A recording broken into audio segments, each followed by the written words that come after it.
Okay, okay, so it is recording. Don't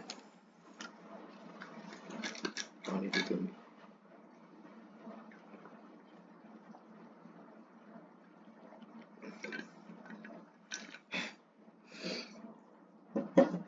Okay, so my name is Crash Master, and I'm going to take the PCD of the Bloodbytes contest.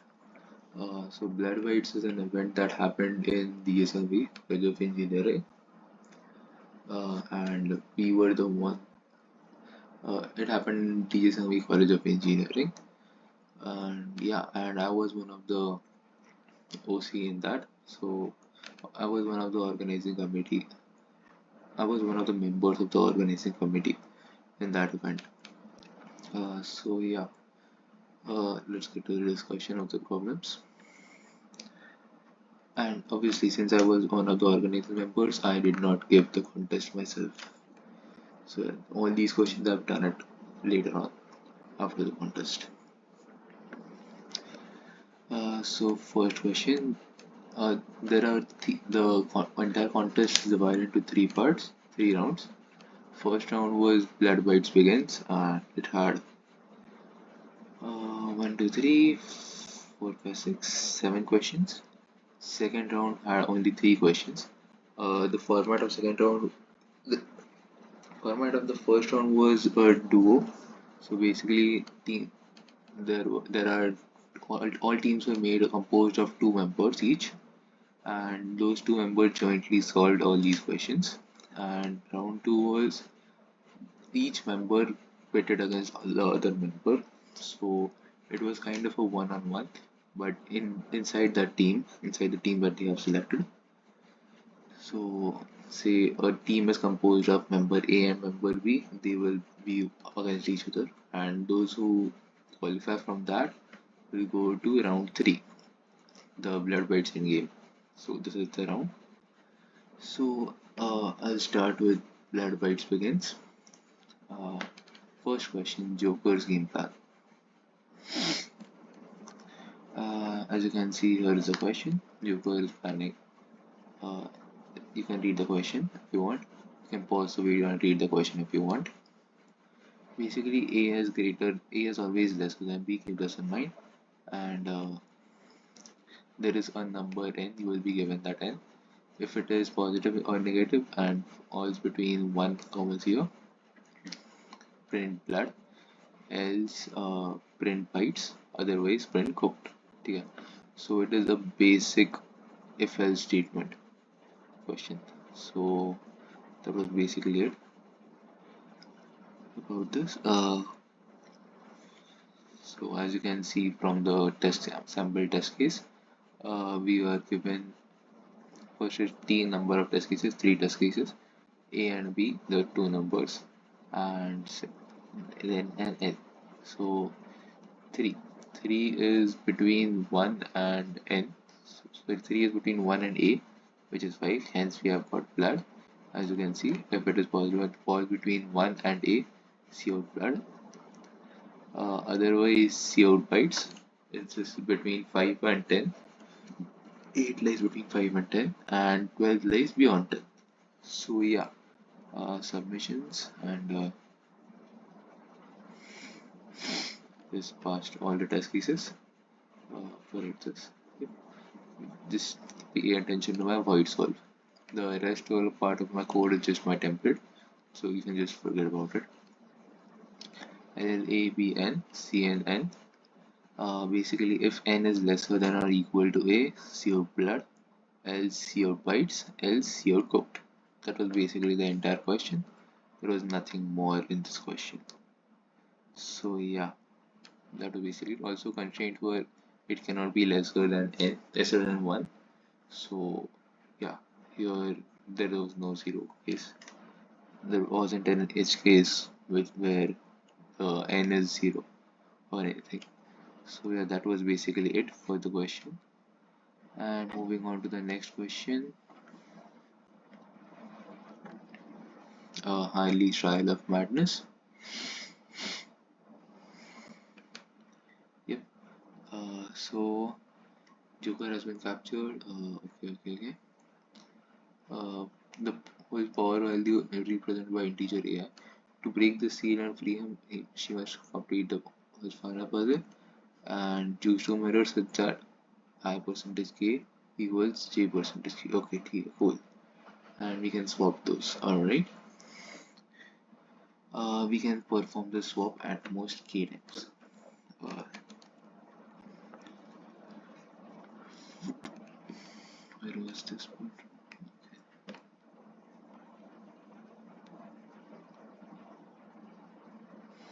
Okay, so okay, cool.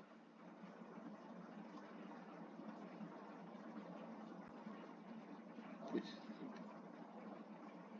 yep. And where's the question? Okay, so we can perform our operation at most k times. And, basically, this is the input, number of test cases, and n, the two integers, number of mirrors, and the length k, this k, and the second line contains all the integer values. Okay, so what is the first observation that we can make? Uh, Hardly can perform the above operation at most k times. There are k operations, k numbers given. So say A, B, sorry, C, D, E, F, G, H, I, J, K. Okay, let's just say there are these many characters, these many numbers that I have.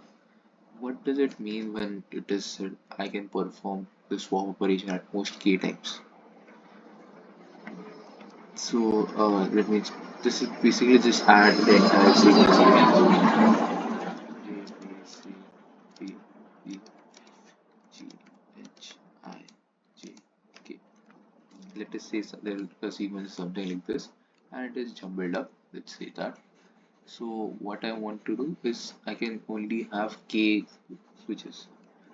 Basically, what I will do is go to the first one, like go to this A, check, like the modulus of this will always be equal to 0.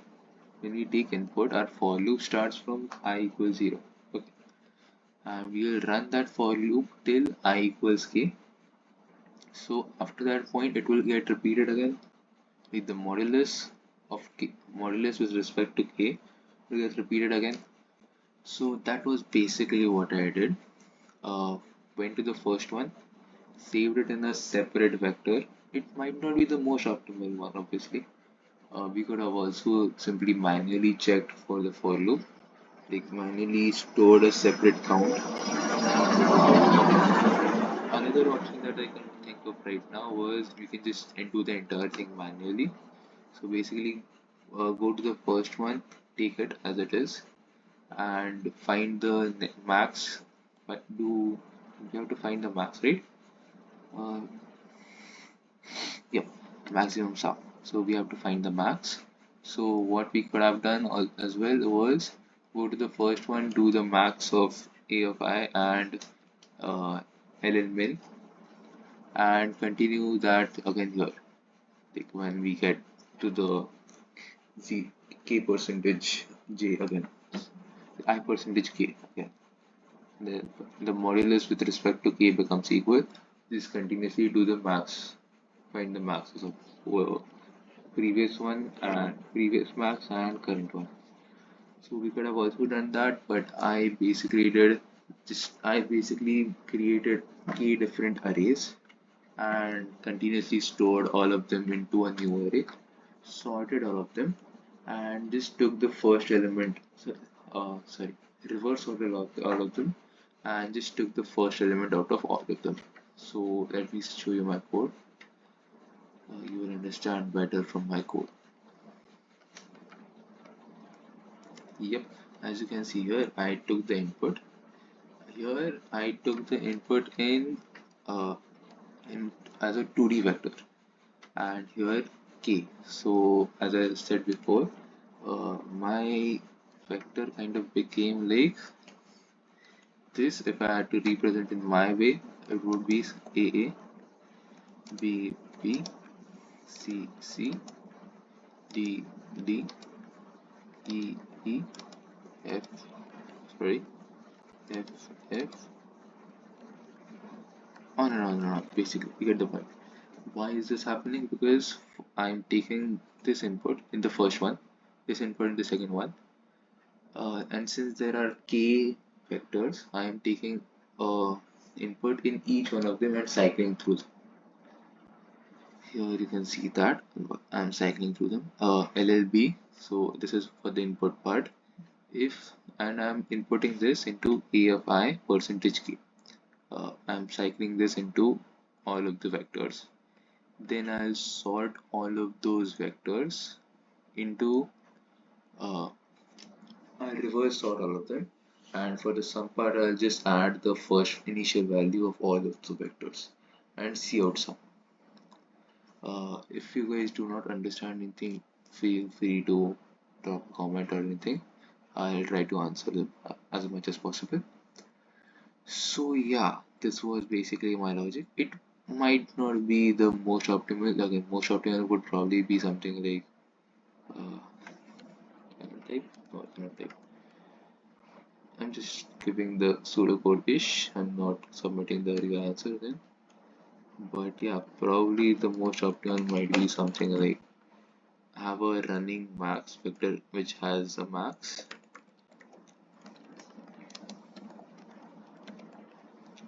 So yep, vector L which will have a max, and A of I, sorry, max of I would be something like uh, max of I would probably need a different M, M because or else it will get overloaded and it will not give out the correct answer. M of I current and the input that I'll be taking. So B, let's say. So keep a running count of this maximum and you have your answer. That is basically it. Element. So this is the kind of pseudocode-ish. You can try implementing this if you want. It will probably give the correct answer as well.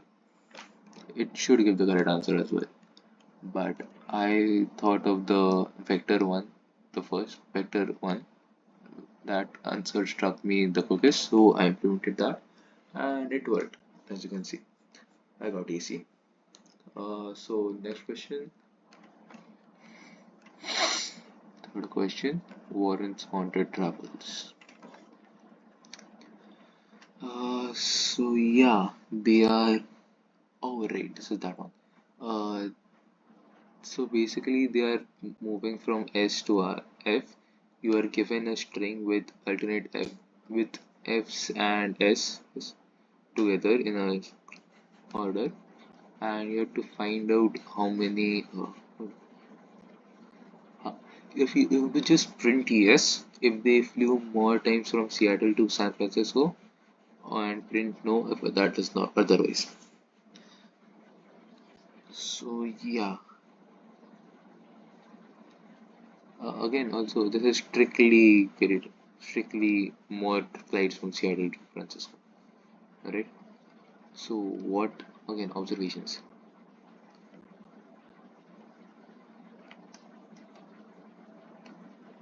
Yep. What observations can we make? See, I have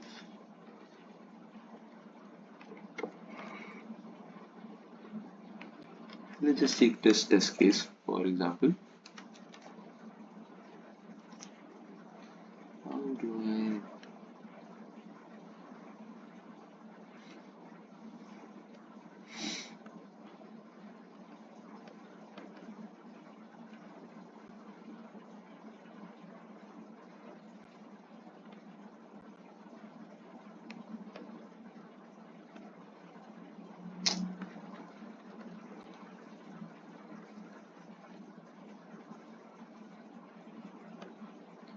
what the heck? Why is this coming with this? Okay, much better. I have to use this seems like. Alright, cool.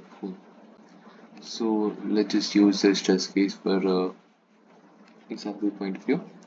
Now, as you can see here, F to S. So San Francisco to Seattle, that's one.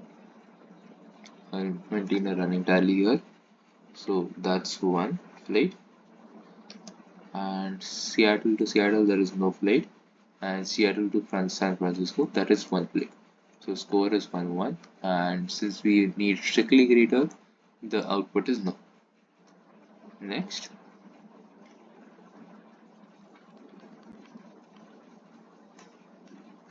Yep. Next, we just went from Seattle to San Francisco. So that's 1. And other one is 0. This is strictly greater, so yes, output would be yes. And the output is yes. As you can see, output is yes.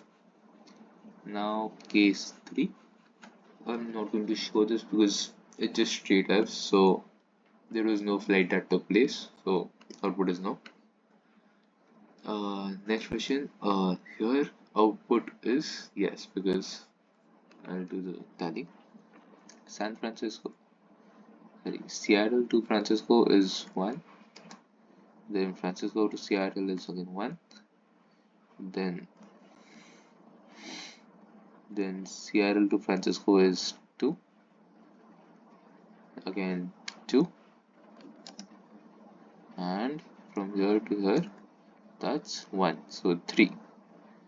So final score is 3-2. Cool. Now, the observation that I would prefer you guys final score is 3-2. So output would be yes. As you can see, output would be yes. Now, here is the observation that I want you guys to think of or make. If I have say something like S, S and some random things in between, I'm just going to put dots and S. Now what do you think might happen? Inside that random part there might be an F, but again as many F's there must also, so if there is one F inside, to get from Seattle to Francisco, that's one trip, and from Francisco to Seattle again, that's one trip. So total finally you will get 0, as in it is equal. Fair enough. And even if we put nothing here in between, it will still be equal. Fair enough. So also this same thing can be shortened to this case, the last case can be shortened to SF, SF, SF. Fair enough. Why can it be shortened? Basically, if you are staying at the same place, I can just put it like you were here, you went there. You were at Seattle, you went to Francisco. So yeah, that can be shortened like that. So again, here in this case, if there was anything else in between, it would not matter because it would again get cancelled with the final S. We move from S to somewhere and then from somewhere back to S. So that will get cancelled. But now same logic would work for F. Alright, same logic would work for this case. You can check it here and here. Here both of these places we got no. Why did we get a no? Because the number was same on both sides. So 1 1 2 2 0 0 like that. Here 1 1 like that. So yep, that's that. Now that those were two basic cases. Now case 3 was if first is S, then something, then F. What will happen? Also case 4 will be F, something, and S. Now, this is a question. Let me. Okay. S to F, there should be more. Okay, cool. So, if there was something like this, what do you think would happen? If there was an F at the end, it will again get simplified into what single F? Cool. If there was an S, the first S and that S would again get simplified into one. So internally, there must be some arrangement of F's and S's. Cool. And since we had discussed in the previous two examples, just a second, let me. Uh, in the previous two examples, we had just discussed that uh, irrespective of what the order is inside the find the extremities, all that will amount to 0. Cool. Now, from S to F. So that is the journey that we want, Seattle to Francisco. So this, the final answer of this would always be 1. Fair enough. And this one will always be no because we are going from Francisco to Seattle using the same logic as before for all the internal ones. So basically this will be yes and this would be no.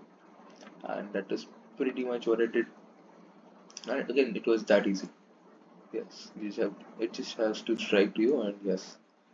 So yeah, if this and if the first is equal to the last one, return C out no, return else. If the first one is F, then C out no as I discussed earlier, because we go from F to S, that will be one extra on the Francisco to Seattle part, else C out yes, and that worked as you can see here, and that worked. I got an AC for that. Submitted code, it's the same code. So yeah, that was the idea. And next was ascent of demand. Okay. Uh, in this question, there are just two errors or things that you just have to keep in mind. Uh, First is here it is written faith and relics, but in the input format is relics and faith. That is the first thing you have to keep in mind. Second thing that you have to keep in mind is here it is, although it is written relics run out while climbing or faith falls below 0. So ideally what does this mean? This means, let me just erase all this. Yep. So this part, faith, the relics run out while climbing. What does that mean? Run out means if they become 0. Okay. So technically, if they become 0 while climbing, we're supposed to stop the run there. But on the other hand, faith is not that way. If that falls below 0, then you have to stop. Cool, cool. So for this is when it becomes 0 for the first time. That means lower bound. Cool. Uh, Again, if you want to go exactly, it means if it is equal to lower bound, then just that step at that exact step. If it is greater than lower bound, so basically, say if the relics needed till that point was 7, and I originally started with 6 relics. So that in that case, I'll have to subtract one step and no, sorry, my bad. I was a bit stupid. Uh, so yeah, relics run out means when they become 0 for the first time. 0 is lesser than 0 for the first time. So yeah, that is basically it. And just keep those two things in mind. Now, here is the smart part.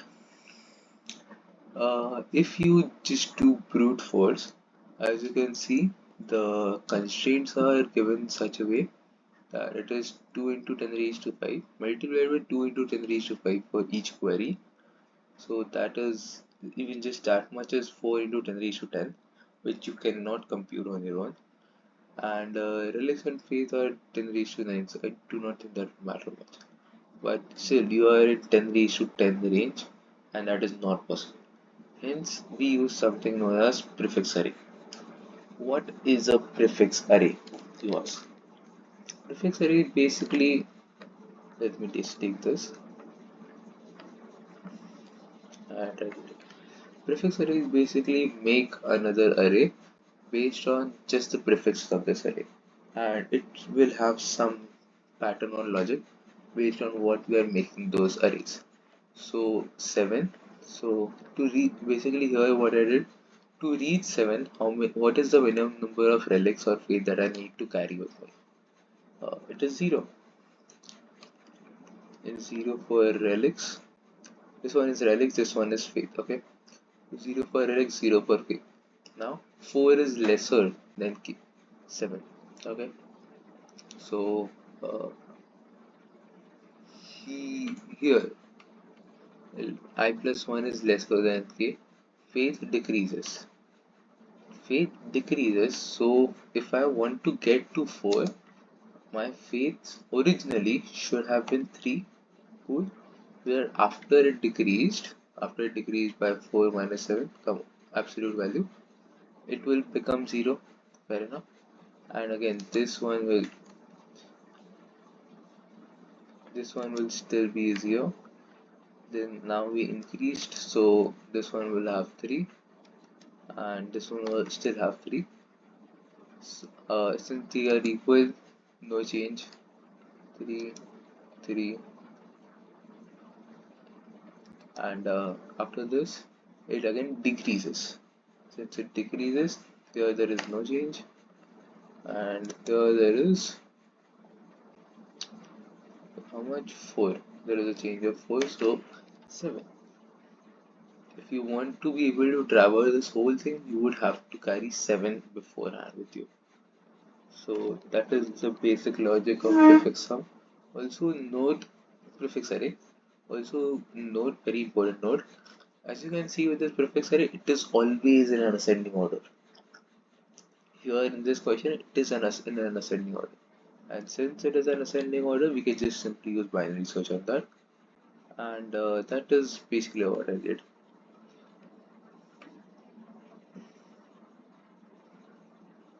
Yep, as you can see here, I took the input. Then I built prefix array of faith, prefix array of relics. I pushed it. This is in p of I equals p of I minus 1. I did that for all the cases. If it is equal, if it is greater, if it is lesser. I did that for all the cases. Now, as for the queries part, q minus minus, I inputted the left, sorry, the relics and the faiths, and then I just did a upper bound search, and there is technically no need to do a separate minus 1 here because you're subtracting two things. So that minus 1 is going to get handled internally. So yeah, ended. And yep, that was basically it. So basically I thought this question was pretty good because it had a prefix array, two of them, as well as a binary search. So like, okay, it seems good. Next question. I'm getting very sleepy by the way. So if I say anything or repeat anything, my bad. Next is balance of blood. As you can read,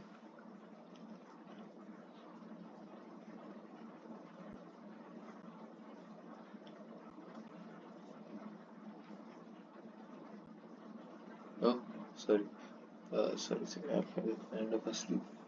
Okay, let me just explain this question again. He has n stones, each with power some number, and his opponent can perform any number of times, and he chooses to and strikes them. Ah, right, this is that one. Nice. This is also a good question. So basically, what is exactly happening in this question is you are given two numbers. And I'm going to take random numbers like 14,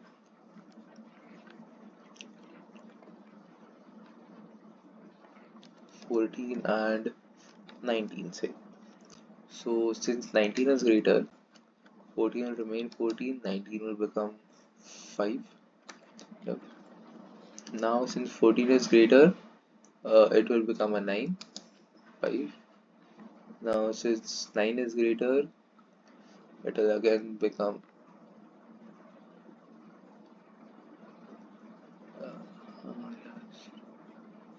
sorry. Since 9 is greater than 5, it will again become 4, 5. Then 4, 1. After that, 4 gets subtracted by 3, so 1, 1. Now, what does this look similar to? This order, where you take the greatest one and divide it by, sorry, subtract the values subtract the value of the smaller ones from that. As you can see here, we have to replace that by x minus y. So yeah, that was basically it. And this thing, I'll show you my template. You will understand it better with my template.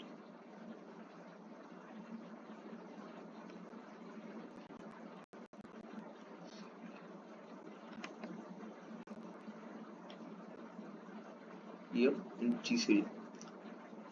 A percentage B, basically take the remainder and swap it. That is basically the same thing that happened to us in that question. So entire thing we are just taking the GCD of everything, every single element. That is basically it. So yeah, the way this was framed was, it is quite hard to actually think of ki oh and relate ki oh, this is the Euclidean GCD algorithm and not something else. So yeah, this was also a pretty good question. And this is basically the GCD logic. So what you have to do is take all numbers, do the GCD and see out that. Uh, Forget those. Yep. Here, as you can see,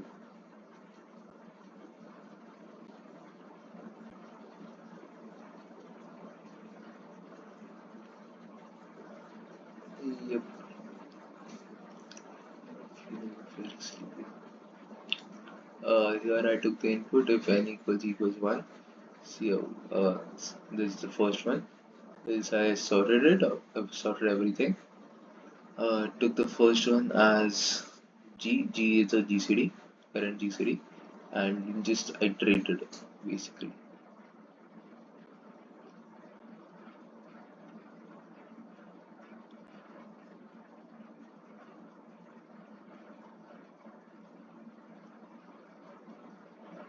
So yeah, that was basically what I did in this question, and I just found the GCD, see out that one, the same thing, and oh guess what?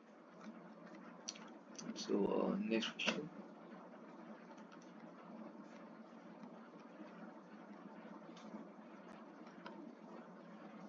Crimson alignment.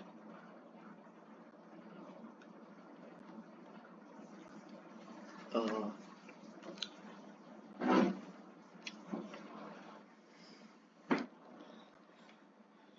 right, so this is that one. Now let me just copy this thing.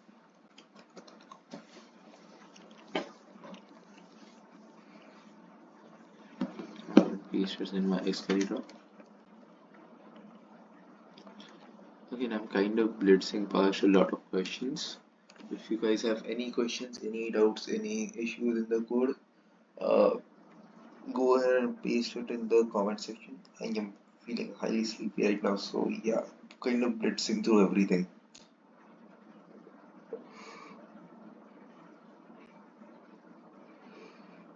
Okay, so yeah, align left. This was the basic, the first, the sample test case. Now, what do we have to do here? Do you guys know the median logic? So basically, if you take the median, the distance between the median and the rest of them will always be the least. Alright. So if I had to take this R and bring everything else close to this one, it will be the highest. But if I take the median, say here, I'll take this one, this R, central R, where my cursor is.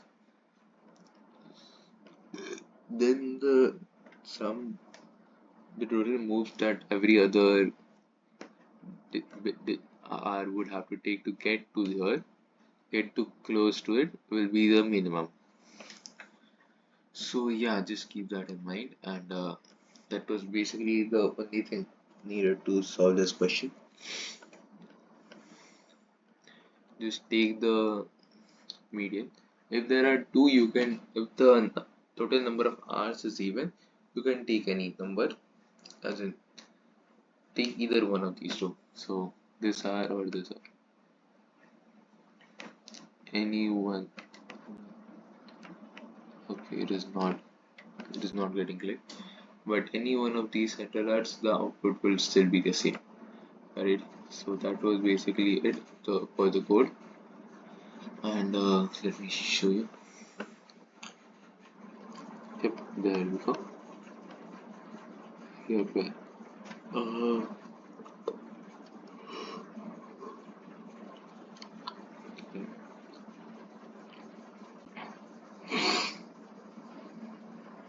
Sorry. Here I've I've declared vector MP. MP was positions of M. The original question of this was R. Instead of R, it should have been M. That was the original question. So yeah, here we just did pushback. Like I've taken all the positions of R in this vector MP. Now if it is empty, then cout 0. But obvious. But on the other hand, if it is we find the median of this, so divide by 2, and the median point is the size and the median 1. So yeah, and c is the distance that I need to travel, and for that there is this formula. Basically the absolute value of median, the position of the current one, minus the midpoint, uh, the median, the median minus this size plus 1, sorry, plus I. So yeah, that was basically it. And cout, so yeah, उतना ही था उसमें. फिर हाँ, यही question में I was first doing both ways, so like what? Never mind, sorry, forget that part. So I covered till crimson alignment, right? Just let me check again. Yep, we covered till crimson alignment. Now this one, energy disruption.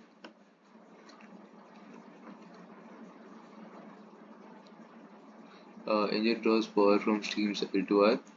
To disrupt, it must determine the number of pairs of energy streams that resonate. So meaning both are divisible by K. And since this K is base here, this line basically says K is a prime number. Find the task is to help the team find the help disrupt the engine answering these questions. Okay, so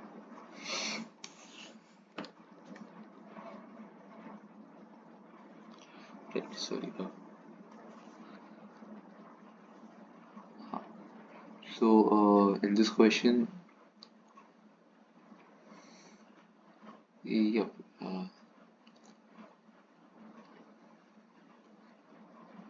First there is n is the number of integers in the vector, 3 is the number of queries that we have, as you can see here. This is the vector and this is the number of queries. Now the basic formula for this is in that L2R wala range, just find the number of numbers that are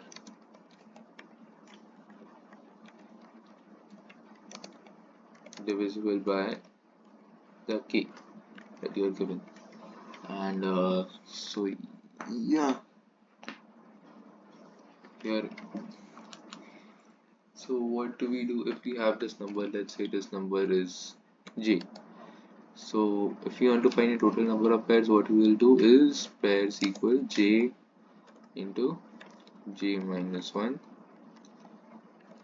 divided by 2. This is the formula.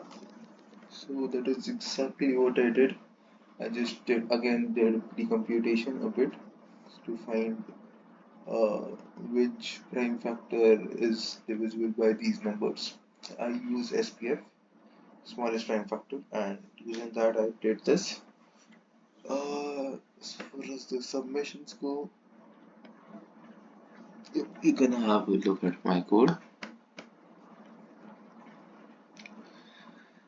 This is basically input. Till here it is just the input, and here I did a map to show the number of all the numbers which have a 2 in them, the positions of numbers which are a factor of 2, multiple of 2 I meant, sorry.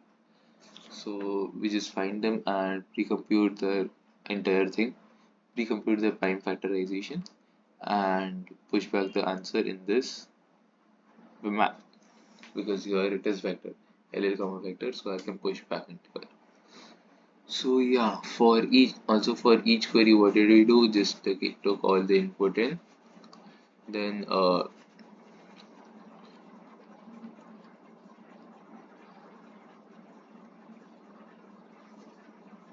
I did binary search to find out where should I start from, end from, what सब चीजें, and if it is 0, sorry, instead of no, I meant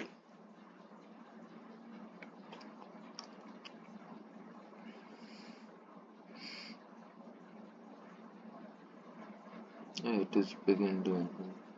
Okay. So basically, this counts the number of numbers that I had set up here, and if that count is 0 in that range, or if it is 1, see out 0, else this is your answer, which I had set here.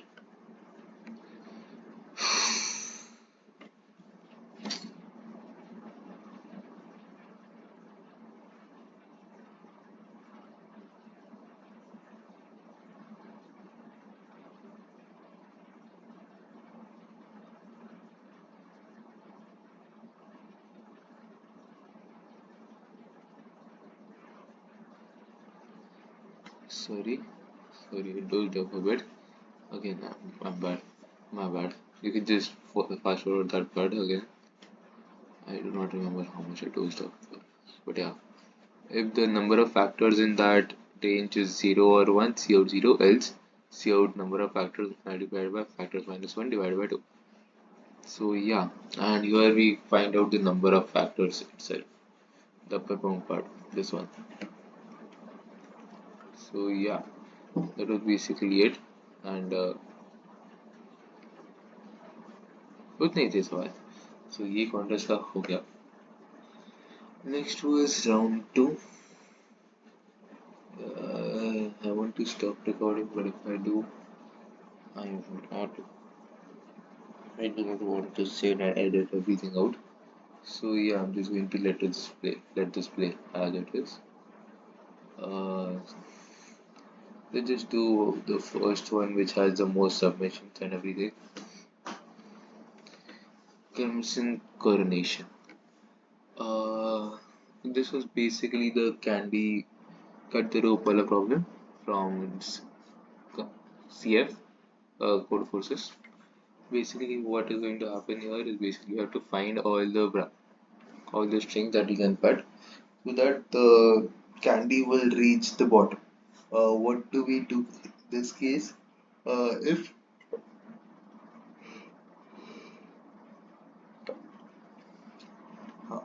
we have to find, we are given the length of the string as well as the pin height. Like this is the pin height 1. So we are given that as long as your the length of your rope is greater than your pin height greater than or equal to your pin height, you are good to go, plus plus हो जाएगा. सो या उतना ही था इस सवाल में, plus plus आना चाहिए, बस उतना ही था और कुछ नहीं था सवाल में ये. फिर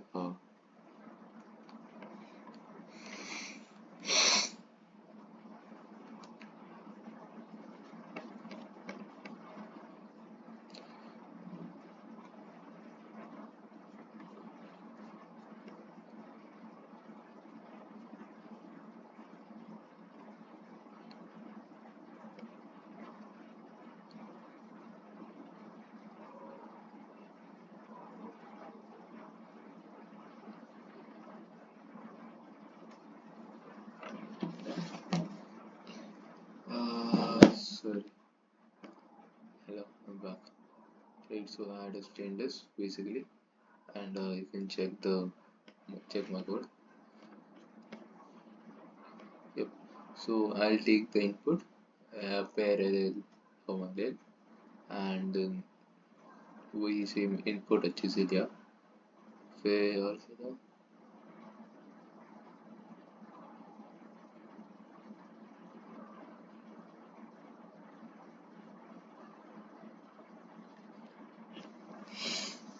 Right. So sorry for that. Where were we?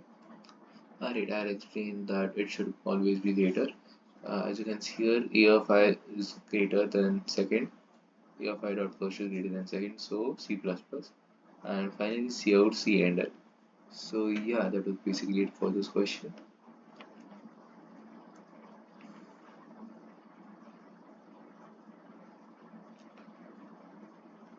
Okay, so next we are going to try solve with this question. Uh,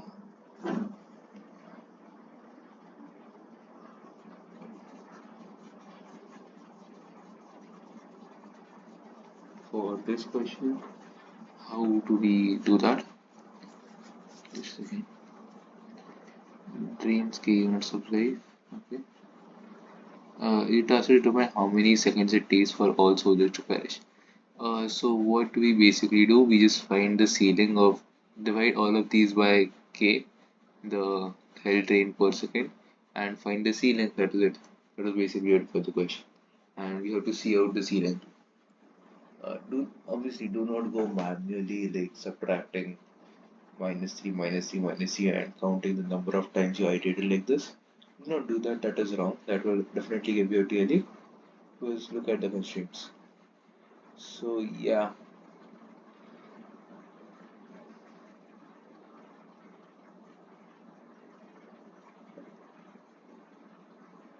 So that was basically it for this question. Uh, my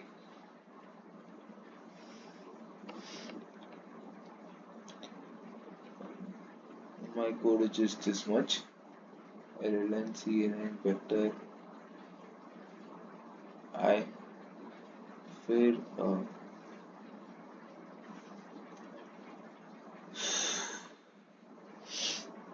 I just did huh.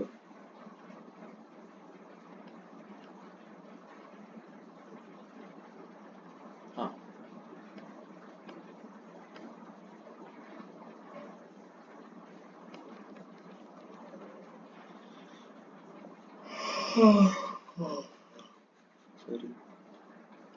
CNN, and I just took the max of it. K minus, adding K minus 1 is basically taking the ceiling of that one. As maximum of ceiling comma M. So yeah, just keep that in mind. And yeah, next question is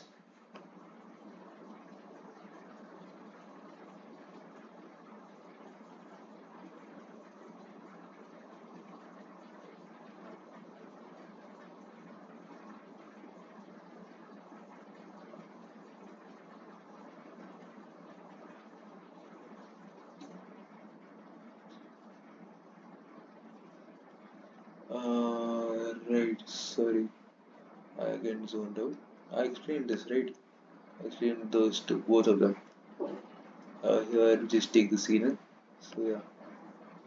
Now this one is vengeance. Dot is a strong flank, hash is a weak flank or a missing flank. Uh, Whenever you see a hash, you have to stop before that and just jump to one after the hash. Just keep that in mind. Always you have to do that. Always.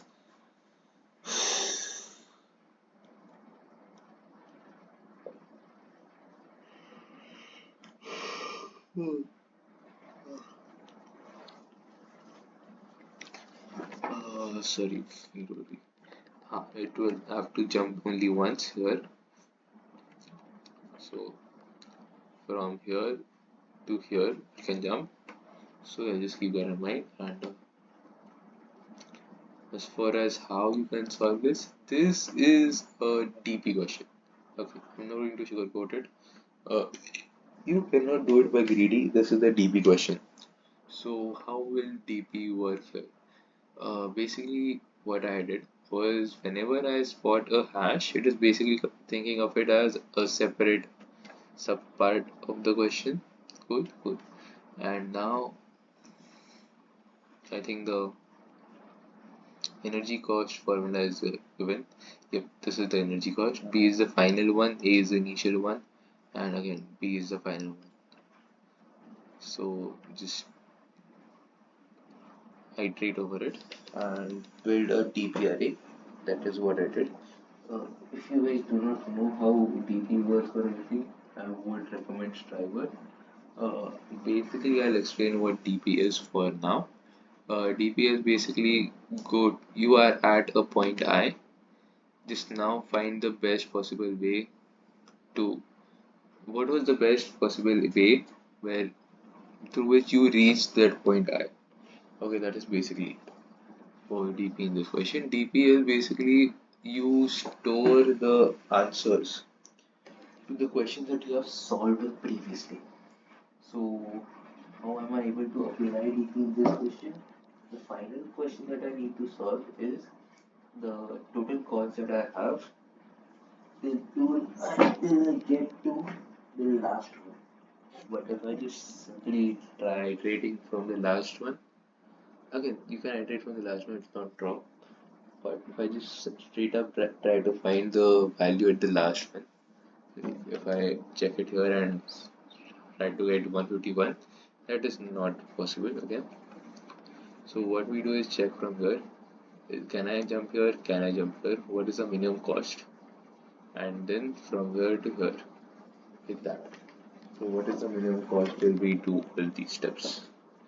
So it depends on that. That's TP. But yeah, should I have explained? If you want an explanation of DP for this question, like in detail explanation of DP for this question, just throw it in the comments. I'll read it and I'll put a video about that as well. So my submissions. Yep. So I built the DP array, created a DP array. Initially, the first one as 0 because the cost to get the first one is obviously 0. Then for all of them, for all the rest, if it is equal to hash, DP of I plus 1, next one would be -1 plus 4 plus 2 into uh, I plus I plus 1. See, I plus 2 basically, plus 2. So yeah, उतना ही था. So वो हो गया.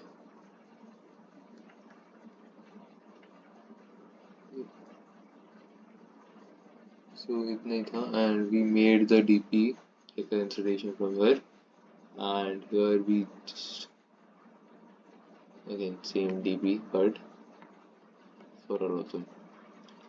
So yeah, that worked great kind of. So and I just straight up output DP of n minus 1 at the end. I am highly sleepy guy and that works. That solution works. Any questions, any part that needs repeating again, put it in the chat, like in comments. I'll make a video on that. And this is the end game part. End game questions are quite hard. Let's go through the first question. From the first question. This is the question. Also, there is an issue with this question. Here,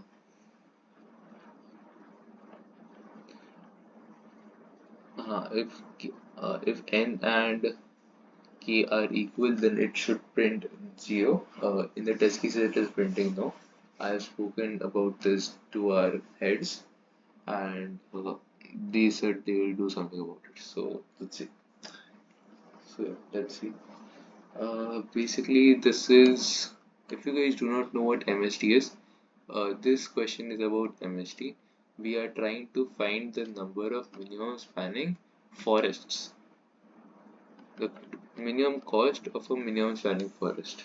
Alright, that is the question. Now, I'm guessing you guys do not know what MST is from the first point. So basically, I have this node, this node, this node, this node, and this node.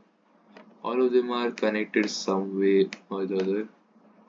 See here, I see 1, 2. This one is connected to here, as well as here, as well as here. So 3, 4, 5,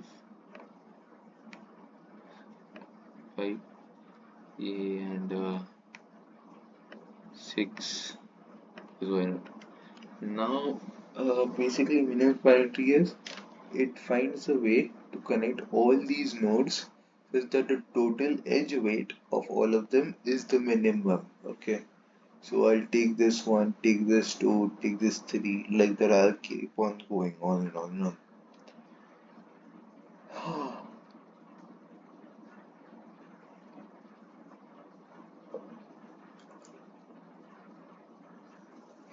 Sorry, I'm really sleepy right now. Sorry.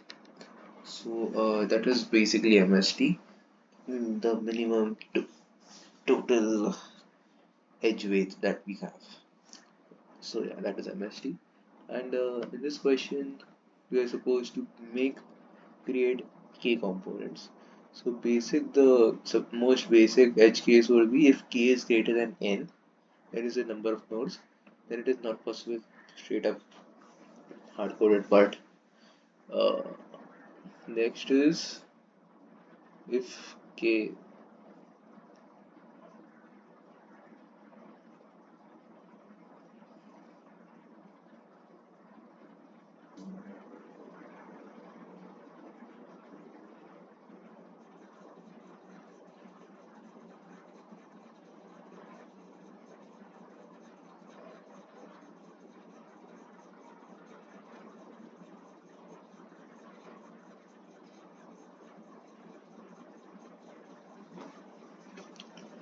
Right. So this is basically MST, and the MST other part I did it through Prim's algorithm. Prim's algorithm can help you find the MST as well as find the minimum total cost. I used it to find the MST, and as for the edge cases, I just dealt with them as they popped up. Main edge case was if the number of as is from the very beginning, if the number of components is lesser than your k, do number of components is lesser than k, sorry n.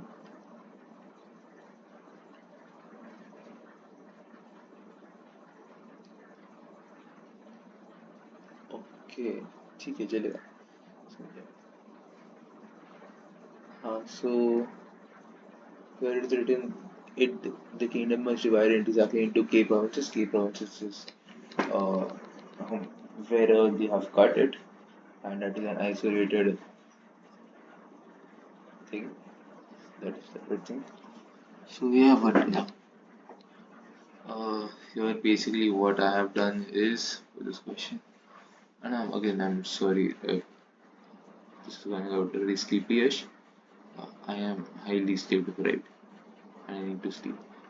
There is an issue, as I said, when n equals k, it should print 0, but it is printing out impossible. So I just hard coded that part where it does print out impossible because both stuff can stay at the same time. So the question was basically in this question, using Prim's algorithm, you can get the entire MST. Now, from the MST, you sort it in a descending order, such that on basis of your edge weights, and purely on basis of your edge weights, uh, you remove the k highest ones, and congratulations, you have a k separate provinces. That is basically the entire point of this question. So yeah, and that works. I'll show you my submission.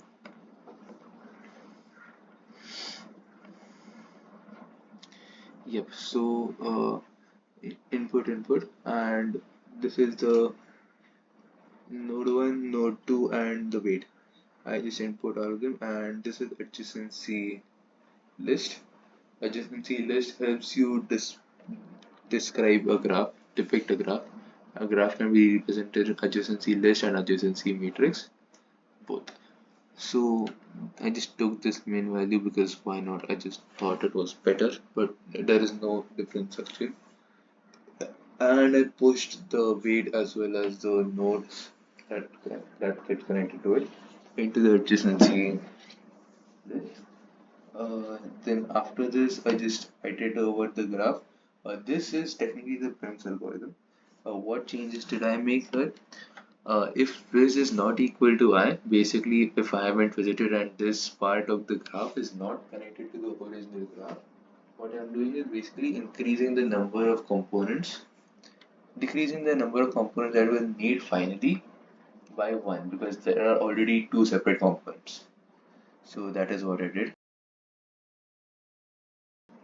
And since I've done that, finally I'm going to I've changed k and also this case and I pushed it when you if you want an explanation on MST or Prim's algorithm, watch driver again.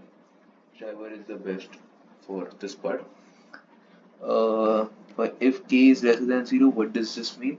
This means that the current number of components in my graph are already greater. Current number of separate components, like isolated components, are already greater than the number that I want. And since I cannot connect two isolated components together, this impossible case occurs here. This is an edge case again. So I sorted it. If there was any k remaining, I just subtracted that value from my total count and total cost and just see out total cost. Just a second, I'll be right back.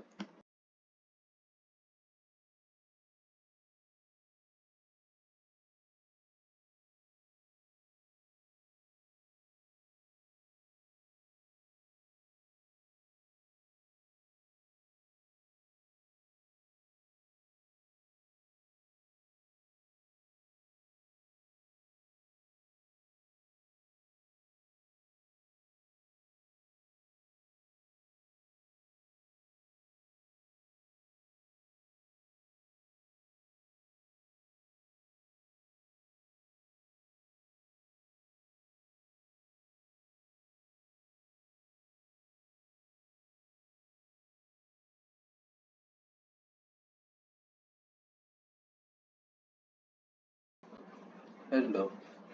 So yes, I am back now.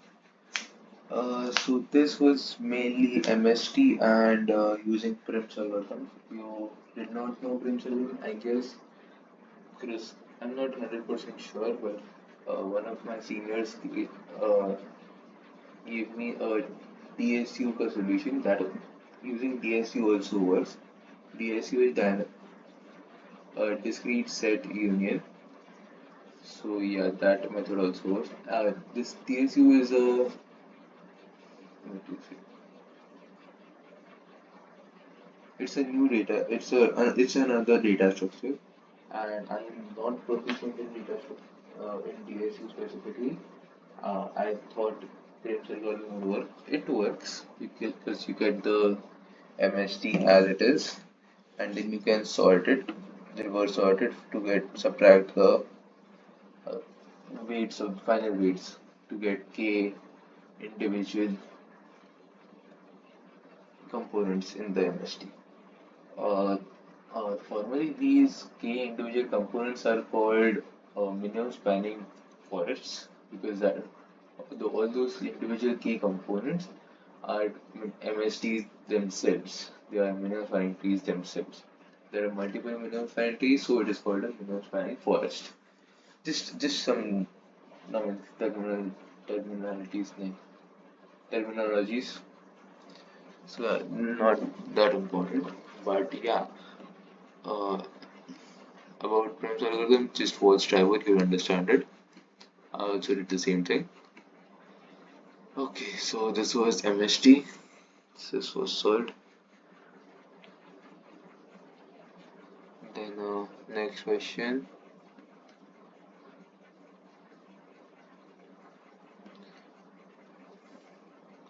Yep, this one.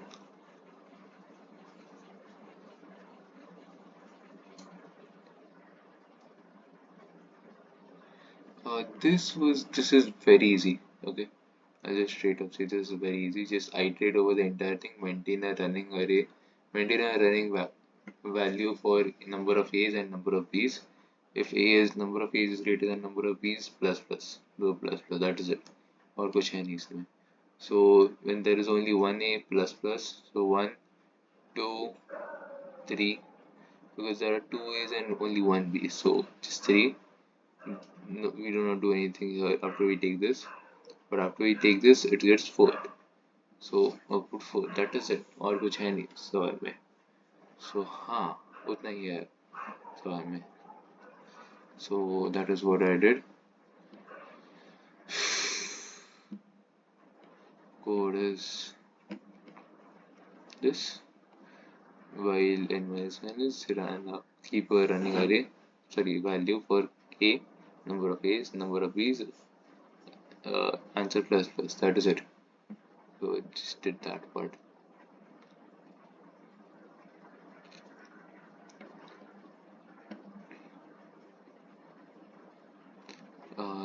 This one, the third question is this. Right, so this is, to be honest, the same question in Striver. Striver Ninja Training 3D or something. It's either a 2D DP or 3D DP in Striver. This is basically the same thing, and since I had done that previously, I was able to solve this very quickly. But basically, just take a DP vector and just keep the first three, then just store max of these guys. So max, what was the max if I choose? What is the maximum thing I can get for? I just did the max of all those previous ones and the current one. See, I went to path A. So what is the max from before that I can get, and plus the path A ka value. Same for B, same for C, and finally same output.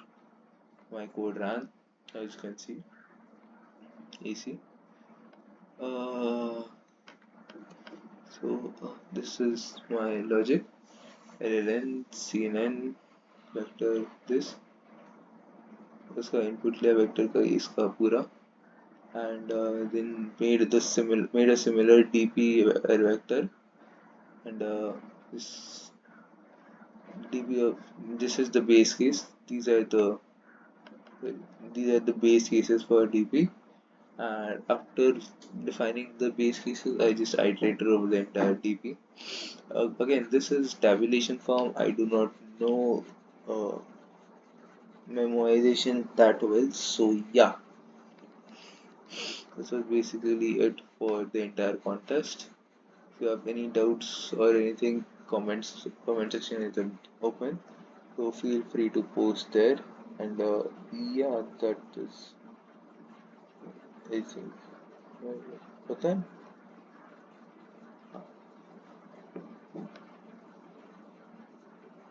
Sorry if I blabbered anything else. At the end, I am highly sleepy. I slept a bit. I am in a partially drowsy, partially asleep state. So yeah, this is DP, that is clean, and that is it for the entire contest of all these three levels. So yeah, if you have any questions or anything, feel free to approach me. I try to answer all of them. So yeah, that is it. And yep, thank you, thank you. Any feedback, anything? If you have anything to say, anything at all, send it in the comments, right in the comments of this video. And yeah, that is pretty much it.